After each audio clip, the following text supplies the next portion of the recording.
Welcome back to this section of wave optics. पिछले section में हमने वेव ऑप्टिक्स के इंट्रोडक्शन के बारे में बात की थी कि वेव ऑप्टिक्स फिनोमेना की कैसे ज़रूरत पड़ी थी, और उसके बाद हाइगन प्रिंसिपल के बारे में हम लोगों ने बातें की थी विस्तार से, और वेव फ्रंट को मैंने समझाया था। और दो बहुत ही इम्पोर्टेंट प्रिंसिपल के बारे में हम लोगों ने बात की थी, वो थे law of reflection and law of refraction, और इनको ड्राइव किया था using wave optics phenomena. That is very very important to understand. और उसके बाद यंग्स डबल स्लिट एक्सपेरिमेंट को एक्सप्लेन किया था, इंटरफेरेंस को समझा था, और उसके दो बहुत इम्पोर्टेंट रिलेशन आए थे फॉर द पाथ डिफरेंस, और वो थे delta x is equal to n lambda for all n is equal to 0, 1, 2, 3 up to and so on, where delta x is path difference, and lambda is wavelength. Now this delta x is equal to n lambda. This was the condition for your constructive interference. इसके बारे में हम लोगों ने बात की थी Young's double slit experiment में। कंस्ट्रक्टिव इंटरफेरेंस या फिर उसको बोला जाए ब्राइट पॉइंट, ये बात एक ही है। एक ये बहुत इंपॉर्टेंट रिलेशन आया था। इसके बाद दूसरा जो सबसे इंपॉर्टेंट रिलेशन आया था पाथ डिफरेंस का, वो था delta x is equal to 2n minus 1 into lambda upon 2 for all n is equal to 1, 2, 3 up to and so.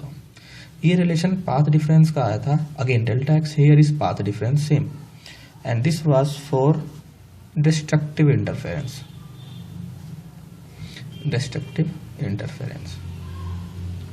ये ब्राइट पॉइंट या फिर डार्क पॉइंट,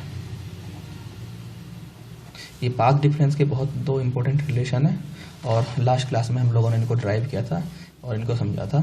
अब वेव ऑप्टिक्स के बारे में बातों को थोड़ा आगे बढ़ाते हैं।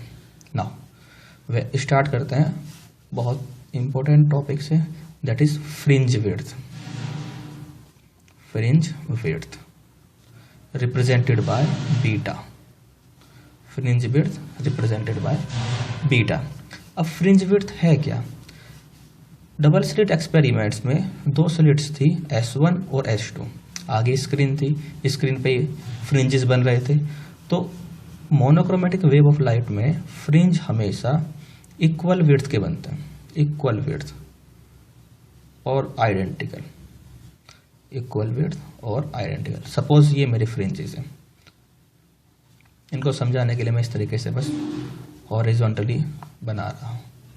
और फ्रिंजेस का जो पैटर्न होता है वो अल्टरनेटिव पैटर्न होता है। अगर ये फ्रिंज डार्क फ्रिंज है तो नेक्स्ट फ्रिंज ब्राइट फ्रिंज, ये डार्क फ्रिंज तो ये ब्राइट, अगेन डार्क ब्राइट, और उसके बाद फिर से डार्क। ये डार्क को मैंने रिप्रेजेंट कर दिया इस तरह से, देन अगेन ब्राइट, फिर से डार्क, और फिर से bright. Monochromatic source of light में डार्क ब्राइट बिल्कुल आइडेंटिकल इक्वल विड्थ के फ्रिंज बनेंगे।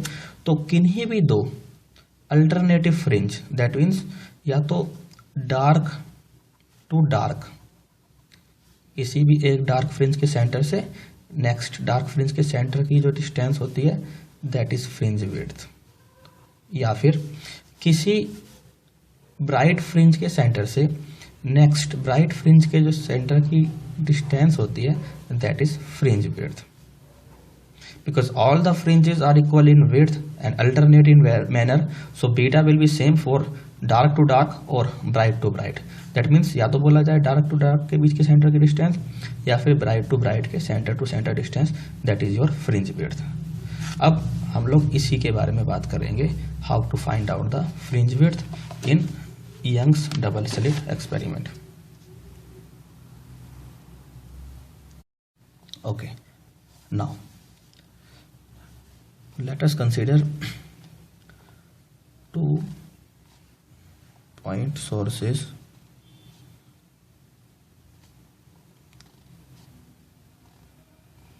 S1 and S2 that are placed at a separation of small d।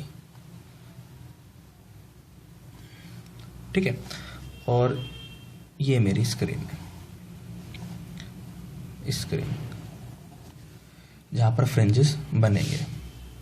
ठीक है, अब मैंने मान लिया जो मेरी स्क्रीन है वो कैपिटल D इस डिस्टेंस पर है सोर्सेस से। ध्यान देना स्मॉल d क्या है और कैपिटल D क्या है, ये ध्यान रखना। हम थ्रू आउट इस चैप्टर में यही अपना कन्वेंशन लेके चलेंगे कि S1 और S2 के बीच का जो सेपरेशन है वो स्मॉल d के बराबर, और जो स्क्रीन है वो इन दोनों सोर्सेस से कैपिटल D डिस्टेंस पर है। ठीक है, मैंने मान लिया ये सेंटर पॉइंट सोर्सेस का ये रहा। ठीक है, कैपिटल S, और ये पॉइंट मैंने ले लिया suppose capital O, capital O mid point. और स्क्रीन पे मैंने भी आपको बताया फ्रिंजेस बनेंगे, इस टाइप के फ्रिंज बनेंगे, आइडेंटिकल फ्रिंज बनेंगे। अगर ये वाला फ्रिंज मेरा सेंटर पे ब्राइट बना है तो उसके बाद डार्क, उसके बाद ब्राइट, उसके बाद फिर से ये डार्क, और उसके बाद फिर से यहाँ देखो ये मेरा ब्राइट। अगेन सेम पैटर्न बिल्कुल नीचे, फ्रिंज बिल्कुल इक्वल वेट्स के होंगे, बिल्कुल आइडेंटिकल होंगे अल्टरनेटिव वे में, डार्क ब्राइट फिर से डार्क और अगेन लास्ट में ब्राइट। ठीक है, और ये पैटर्न ऊपर तक थ्रू आउट चलता रहेगा, पैटर्न बिल्कुल चलता रहेगा आगे। इस वाले फ्रिंज को अगर मैं बोलूँगा ब्राइट फ्रिंज है और ये सेंटर पे बन रहा है फॉर एग्जांपल, तो इसको बोलूँगा सेंट्रल ब्राइट, सेंट्रल ब्राइट। ठीक है, सेंट्रल ब्राइट, और क्योंकि सेंटर पे बन रहा है मैंने मान लिया इसकी लोकेशन है n=0, 0th नंबर वाला ये ब्राइट फ्रिंज है। इसके ऊपर ये मेरा फर्स्ट डार्क या फिर n=1, ये मेरा सेंट्रल ब्राइट के ऊपर फर्स्ट ब्राइट, और n=1। Now here this is my first dark, no second dark, और n=2। Now this is my second bright और n=2। ठीक है, ध्यान देना यहाँ पे थोड़ा सा ज़्यादा कंजेस्टेड सा हो गया है, बट आप लोग ध्यान देना, मैं एक्सप्लेन करता जा रहा हूँ साथ के साथ। ना this is my central bright के नीचे फर्स्ट डार्क, अगेन फिर से सेम पैटर्न n=1, ये मेरा first bright n=1, second dark visible है, ठीक है, n=2, और ये मेरा सेकेंड ब्राइट n=2। तो यहाँ मैंने आपको बताया फ्रिंज विड्थ क्या है, किन्हीं भी दो डार्क टू डार्क फ्रिंज के सेंटर टू सेंटर डिस्टेंस, या फिर किन्हीं भी दो consecutive bright to bright fringe के centre to centre distance is known as fringe width. So here I can say, अगर मैं ये बोलूँ ये फर्स्ट ब्राइट का सेंटर ये रहा, सेकेंड ब्राइट का सेंटर ये रहा, इनके जो बीच का सेपरेशन होगा ये मेरा फ्रिंज विड्थ है, और यही मेरी टास्क है how to find out this, और हम इसी को कैलकुलेट करने की कोशिश करेंगे। या फिर यहाँ मैं बोल सकता हूँ इस फर्स्ट डार्क और सेकेंड डार्क के सेंटर टू सेंटर डिस्टेंस ये मेरा फ्रिंज विड्थ है। तो मेरी टास्क यही है कि बीटा की वैल्यू निकालना। पहले मैं निकालूंगा ब्राइट फ्रिंज को कंसीडर करके। ठीक है, तो मैंने मान लिया, सपोज करो ये जो पॉइंट है इस पॉइंट को मैंने लोकेट कर दिया कैपिटल P, और इस पॉइंट कैपिटल P की लोकेशन है सेंट्रल ब्राइट से YN। ये मैं डायग्राम भी दोबारा बना दूंगा यहाँ पे YN, ये ना। तो मैं कह सकता हूँ let us consider a capital point capital P, यहाँ मैं लिख रहा हूँ, ध्यान देना, consider a point P on the source on the screen at a distance YN, from the center of the screen, capital O. Okay, now the angular, और मैंने मान लिया कि ये जो कैपिटल P पॉइंट है जो YN डिस्टेंस पर है वो कैपिटल S से थीटा एंगल पर है, and the angular position of the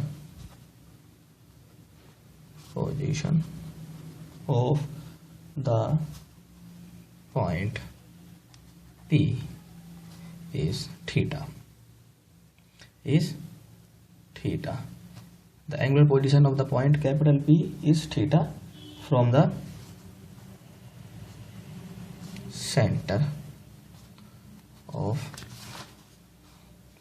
of the sources. Okay, तो ये मैंने बोल दिया, ये यहाँ पे ये एंगल जो मेरे पास, ये एंगल थीटा के बराबर है। S1 से वेव्स जाएंगी कैपिटल P पॉइंट पर इस तरीके से,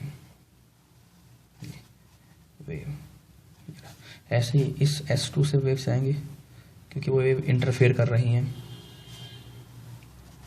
ये स्ट्रेट लाइन, बिल्कुल स्ट्रेट लाइन S1 पे, ठीक है।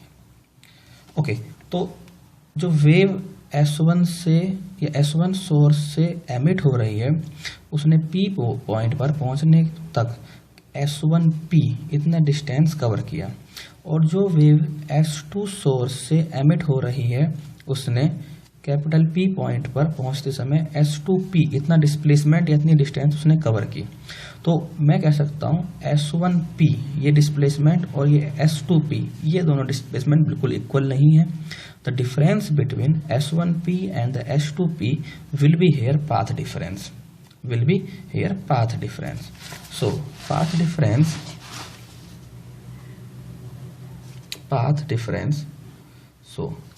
difference delta x will be equal to S2P minus S1P. Look at here once again, S2P minus S1P. S1P ये वाली डिस्टेंस, S2P ये वाली डिस्टेंस। अगर मैं यहाँ से S1 से S2P पर एक परपेंडिकुलर ड्रॉ करूँ, ये परपेंडिकुलर ड्रॉ करा मैंने, तो S1P और ये वाला पार्ट बिल्कुल आइडेंटिकल है। S1P और ये वाली डिस्टेंस बिल्कुल बराबर है, और ये जो एक्स्ट्रा डिस्प्लेसमेंट है ये है मेरा path difference delta x. Okay, मैंने परपेंडिकुलर ड्रॉ करा 90 डिग्री एंगल पर, ठीक है, और ये डिस्टेंस डी के बराबर। अगर मैं ज्योमेट्री से देखूंगा ये एंगल बिल्कुल थीटा के बराबर आएगा for small angles theta. This angle is theta, this angle is theta, this is perpendicular है यार, ठीक है। Okay, so path difference delta x that is equal to S2P minus S1P which is equal to delta x, ठीक है। Okay, अब इस triangle में अगर मैं ध्यान से देखूं, इस वाले ट्रायंगल में, तो इस ट्रायंगल में मैं लिख सकता हूं delta x is equal to d sine theta. ये जो ट्रायंगल है delta x is equal to d sine theta, because sine theta is was perpendicular upon hypotenuse, sine theta is equal to delta x upon d, sine theta is equal to delta x upon d, so delta x is equal to d sine theta, delta x is equal to d sine theta. Okay, now if theta is very small, then sin theta will be approximately equal to tan theta, or the path difference delta x becomes d tan theta.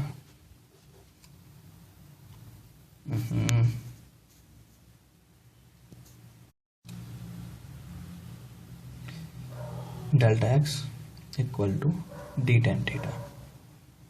Okay, now from triangle here SOP, from triangle SOP I can say that tan theta is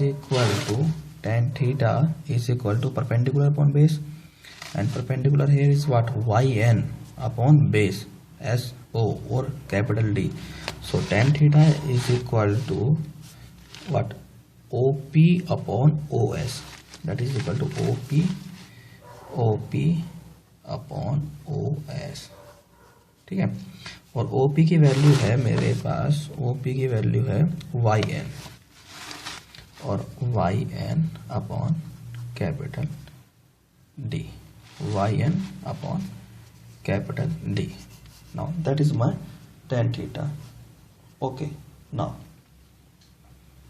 और delta x from this equation I can say delta x is equal to D into tan theta is equal to YN upon capital D। ये मेरे पास एक general equation आ गई path difference की। Delta x is equal to D into YN upon D। Now let us suppose this is my equation number 1. Now here I will consider the case for bright fringe and the dark fringe. Now for first bright fringe,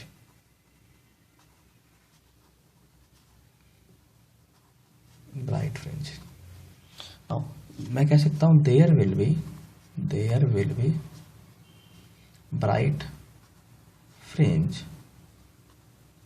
at, there will be bright fringes at capital P if bright fringe के लिए path difference delta x is equal to n lambda, if delta x is equal to n lambda, okay। if delta x is equal to n lambda, then this is the condition for bright fringe, I know that। Now delta x is equal to n lambda, now putting the value of delta x in equation number 1, now this equation number 1 becomes n lambda is equal to D into YN upon capital D, or from equation number 1 I can say this YN is equal to n lambda into capital D upon small d। Now this YN represents the position of nth bright fringe, bright fringe. Now the position of n minus 1th bright fringe can be found by putting n minus 1 in place of n in equation second. So this equation second becomes y n minus 1 and that is equal to n minus 1 into lambda d upon d, that is equation number 3। तो yn nth bright fringe की location yn minus 1 n minus 1th यानी कि एक bright fringe पहले या एक number पहले वाली ब्राइट फ्रिंज की लोकेशन, इन दोनों का जो सेपरेशन होगा सेकेंड और फर्स्ट, ऐसे ही nth और n minus 1th, इसको मैंने nth मान के चला हूँ तो ये n minus 1th bright fringe होगी, तो इनका जो डिफरेंस होगा that will be my fringe width, और I can say my fringe width beta will be equal to, now fringe width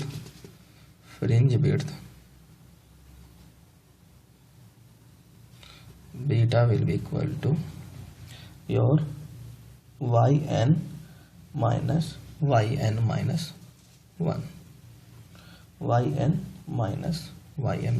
1 और beta is equal to yn is n lambda capital D upon small d minus n minus 1 lambda capital D upon small d, और beta is equal to lambda capital D upon small d is common, lambda capital D upon small d is common, n minus n plus 1, now this becomes lambda capital D upon small d।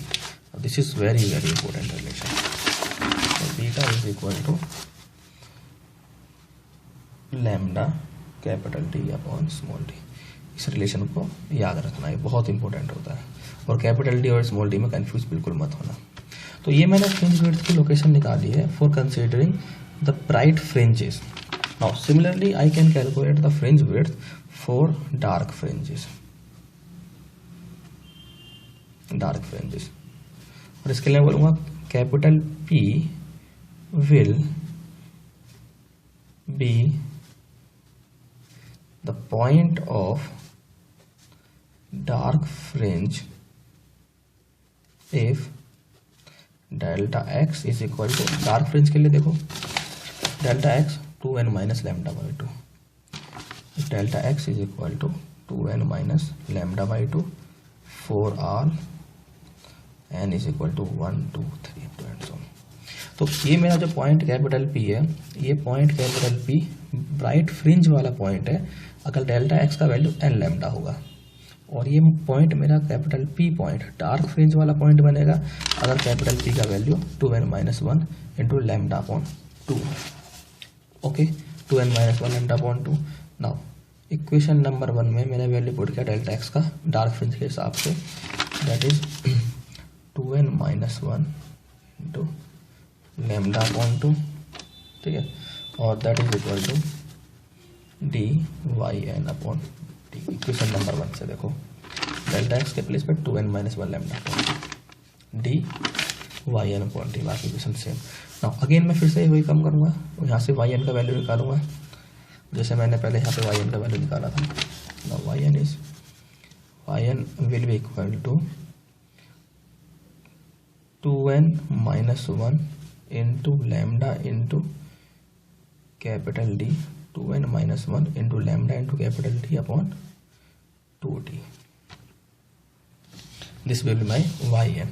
Now this yn represents the position of nth dark fringe, and the position of n minus 1th dark fringe can be calculated by putting n minus 1 in place of n.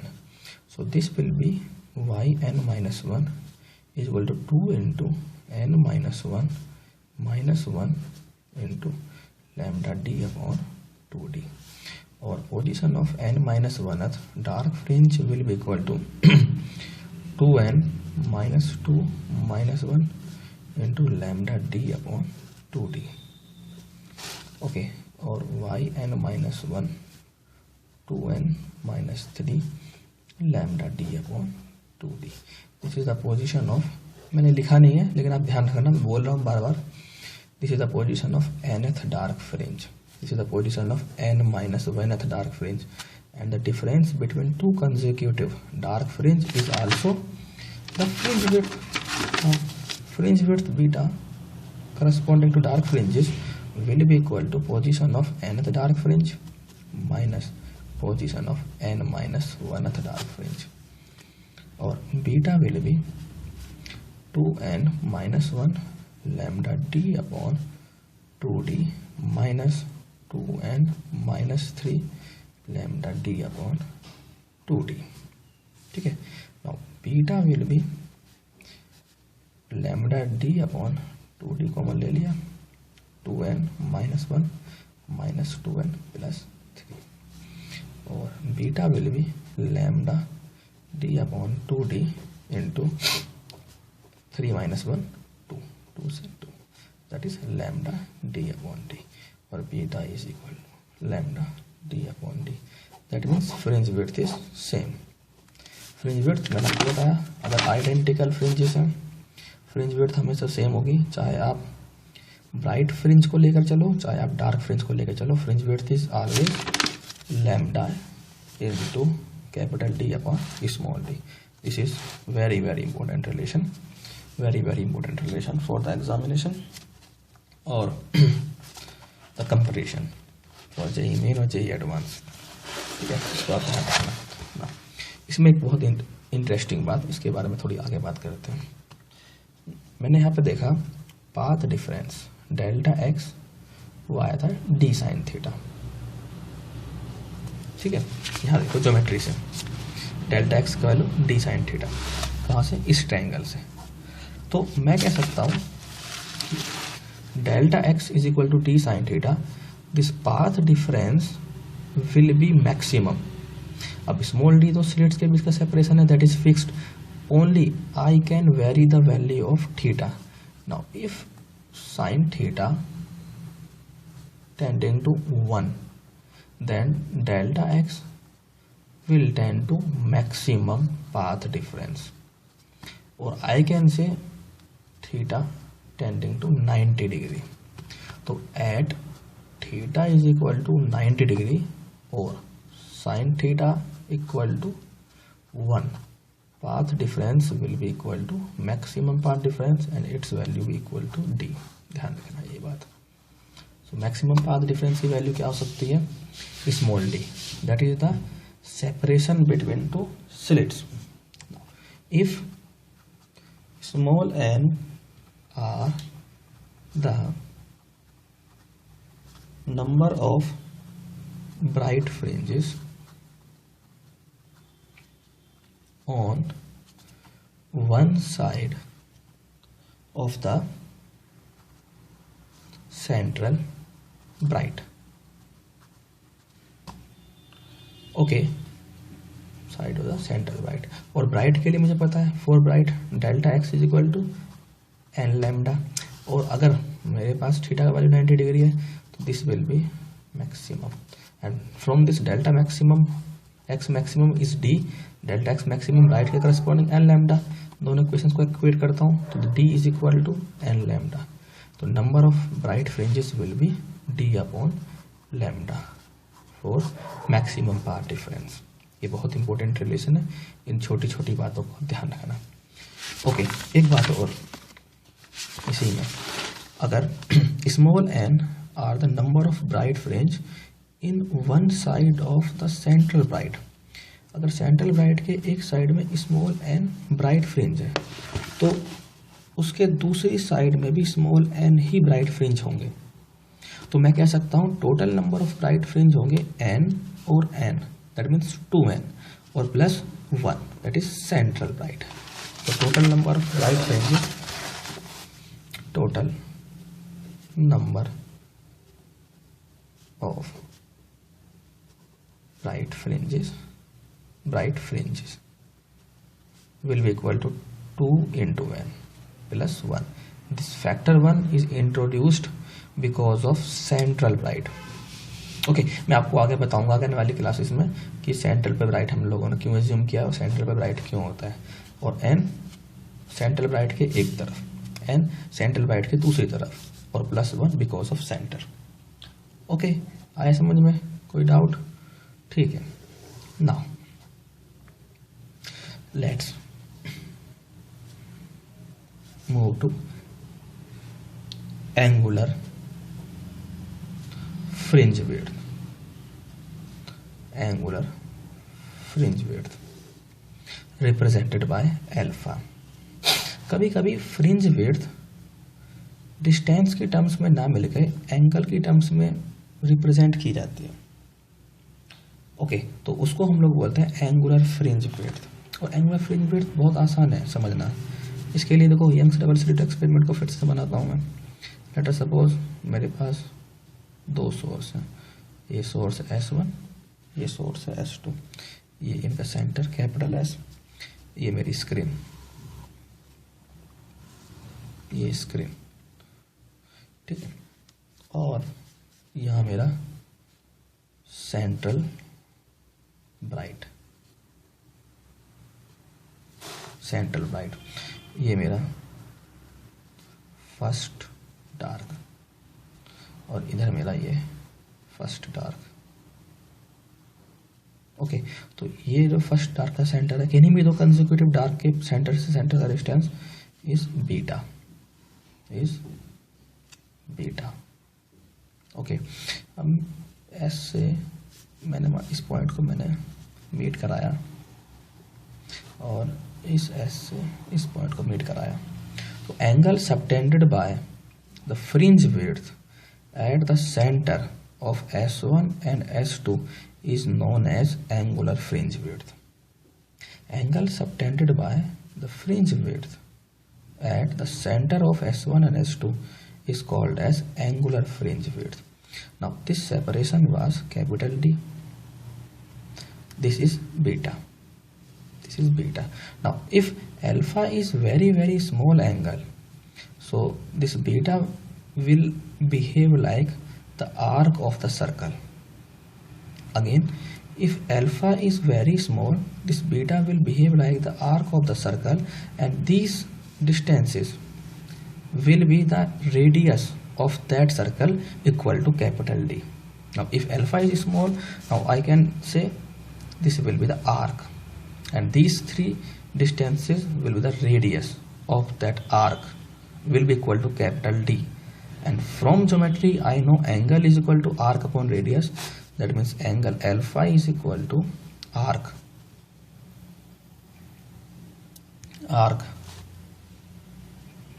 beta upon radius capital D, or alpha is equal to, now beta is what? I have just calculated beta is lambda D upon D. Okay, so beta is here lambda D upon D. So alpha is lambda D upon small d upon capital D. So alpha is equal to lambda upon small d in radian. Remember, angular fringe width is measured in radian. Simple fringe width, that is represented by beta, is calculated in metre. Okay, now ध्यान देना, थोड़ी रोशनी कम है but ध्यान देना. Special case या फिर some important point about Young's double slit experiment.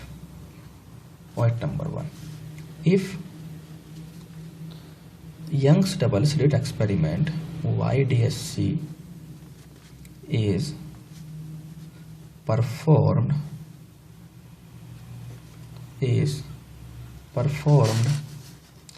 in water but observed in air. If YDSC experiment, Young's double slit experiment, is performed in water but observed in air, now then beta will be corresponding to water, and that will be capital D upon small d. These are fixed. Capital D is the fixed. Water हो या air हो, capital D is capital D. Small d only. Wavelength will change. Wave behavior will change, and wavelength will change in water. So beta in water will be equal to capital D upon D wavelength of that wave in medium water. Now as we know that lambda water into mu water is equal to lambda air into mu air. Now refractive index of air is treated as 1. So from this I can say lambda of water is equal to lambda of air upon mu of water. Now putting the value of lambda of water in this equation, so beta fringe width corresponding to water medium will be equal to D upon small d into lambda air upon mu water. Okay, now beta water is, अगर मैं इसको थोड़ा arrange करके लिख दूं, this will be lambda air d upon small d into 1 upon mu water. Now if beta water is lambda d upon d for water, then lambda d upon d for air, this will be what? Beta air. So fringe width in water will be equal to fringe width in air divided by refractive index of water. This is another very important. Okay, यहाँ पे सिर्फ मैंने लिखा है YDSC is performed in water. YDSC can be performed in any of the medium and can be observed in any other medium. So accordingly your expression will change. Okay, now some important results of YDSC. necessary and sufficient condition for observable interference. Condition for observable interference कि क्या क्या condition हो सकती हैं, हमें interference मिलेगा इन YDLC। पहली सबसे इम्पोर्टेंट कंडीशन वो ये है, द सोर्सेज, ये आप नोट करना, must be coherent. Sources coherent होने चाहिए। दूसरी important condition, the separation between the slits should be small in order of millimeter। इस ऑर्डर की होनी चाहिए, so that size of fringe is large enough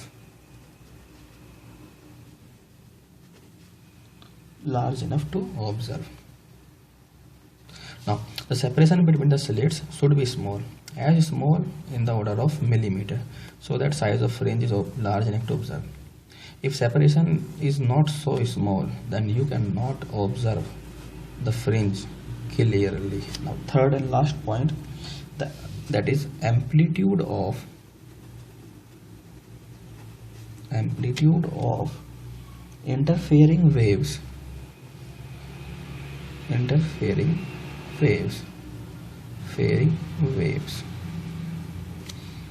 must be equal or almost equal।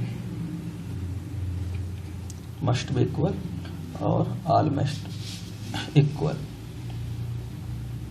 okay, otherwise अगर equal नहीं हुआ तो intensities of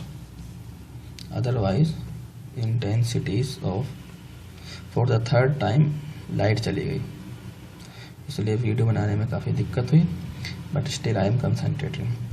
और also equal, otherwise intensities of bright and dark fringes are in differentiable. Okay, तो मैं बोल रहा हूँ, आप लोग ध्यान रखें, नोट करते रहना आप लोग साथ के साथ। पहला इम्पोर्टेंट पॉइंट है कि जो इंटरफेरेंस ऑब्जर्व हो, सोर्स हमारे कोहेरेंट होने चाहिए। लास्ट लेक्चर में मैंने आपको एक्सप्लेन किया था कोहेरेंट सोर्सेज क्या होते हैं, that is very very important to no.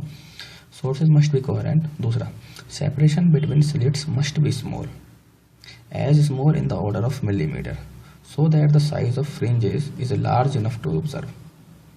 अगर सेपरेशन स्मॉल नहीं है तो हम लोग फ्रिंजेस का साइज ऑब्जर्व नहीं कर सकते हैं आसानी से। Amplitude of interfering waves must be equal और almost equal, otherwise intensities of bright and dark fringes are इनडिफरेंशिएबल।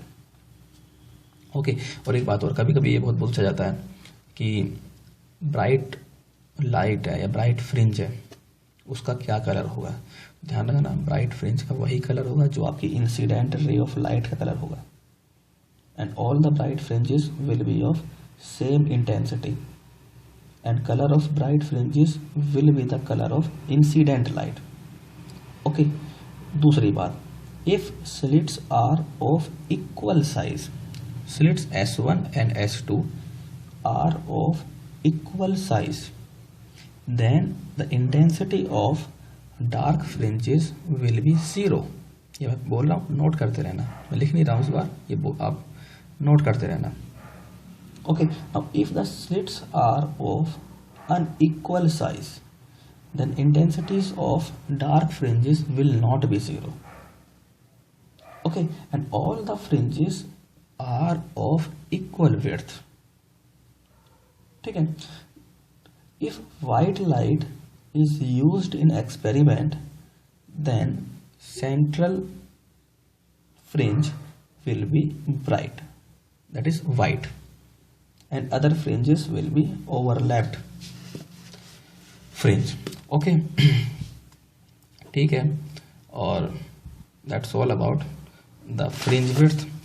In the next section हम लोग इस पर बेस्ड कुछ न्यूमेरिकल सॉल्व करेंगे जो प्रीवियस ईयर IIT में क्वेश्चन पूछे गए हैं, और कुछ और कंसेप्चुअल सब्जेक्टिव क्वेश्चन हम लोग करेंगे on fringe width using Young's double slit experiment. Okay, सारा एक बार फिर से नोट करना आप लोग, ऑल्दो इतना ज़्यादा विजिबल नहीं है पर फिर भी ध्यान देना, पढ़ते रहना, कॉन्फिडेंस आएगा। Okay, thank you.